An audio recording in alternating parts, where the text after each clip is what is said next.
Dr. Elehri Mussurana glanced down at the monitor in front of her. The image on its screen showed an empty scientific chamber, functional and deserted. Inside, specks of light were beginning to form.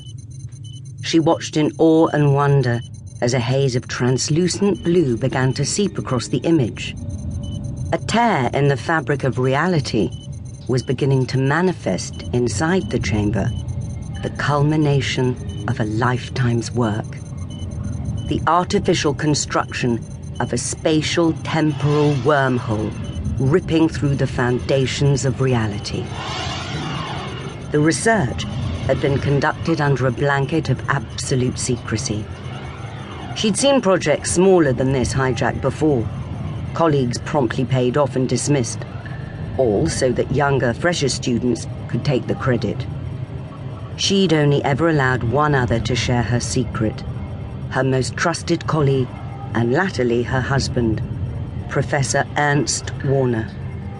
They tied the knot 6 years previously, working closely on the project ever since.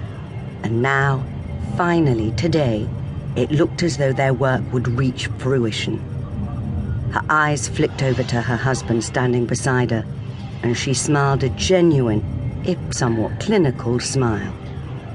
They watched together as the shining haze grew larger, whirling round and round to form a circle of solid light. Something suddenly caught Elehri's attention on the monitor. The screens abruptly flared, and a storm of sparks rained down from the panels above. "What the hell is that?" Elehri asked, pointing to the image on the screen. Wharner shook his head in disbelief. Inside the sealed chamber, amidst the eddy of burning light, a shape was now appearing. Harsh angular lines pulsed rhythmically into existence until a tall blue box was standing in the center of the chamber. Dull white light bled from window panels on every side, above which were the words, "Police Public Call Box." Both Elehri and Wharner watched, terrified but fascinated, as the doors of the box opened. Seconds later, a figure filled the space. A young man, tall and slim, dressed in what appeared to be vintage 21st century denim. He stood there for a moment, leaning out from the doorway and looking around, taking in the swirling eddy of light.